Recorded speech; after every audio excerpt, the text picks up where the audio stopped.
Hey, what's up, everybody? Kim Klasik here. So 18 men were arrested in Mesa, Arizona for human trafficking. Yes, 18. And do you know who we have to thank for that arrest? Do we know who we have to thank for that investigation? Do we know who we can thank for basically now allowing some women to be able to go free? ICE.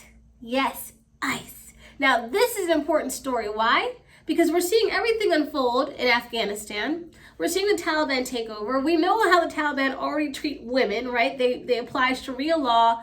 Basically, women can't work, they can't be educated, they have to cover their bodies and their faces. And Taliban has already said that they'll be assigned a husband, all of them, very, very soon, right? Now, this happened in Mesa, Arizona. If you didn't know, Arizona is a hotspot for human trafficking. If you didn't know that a lot of the human trafficking are coming from, you probably guessed it, over the southern border. Now we see Taliban, now we see Al-Qaeda, now we see all of these terrorist groups that are now going to be using the southern border as a means to come into the United States. Now, do you believe that some of these people are going to be coming in through human trafficking? Absolutely. So thank you, ICE, for staying on top of this, even though people like AOC and others wanted to abolish ICE not even 2 years ago.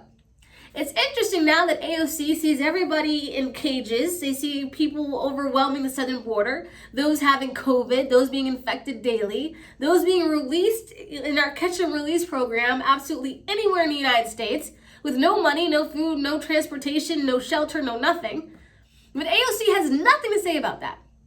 But now we see that ICE is still doing their job despite people like AOC that sit in Congress from behind their gated communities. They sit in Congress knowing that they have their personal private security, as Congresswoman Cori Bush pointed out to us. But those women that are caught up in human trafficking, and sometimes men, they don't have that same luxury as AOC. But thank goodness ICE is on the case. And remember, ICE was formed back in 2001 when we had the attack on 9/11.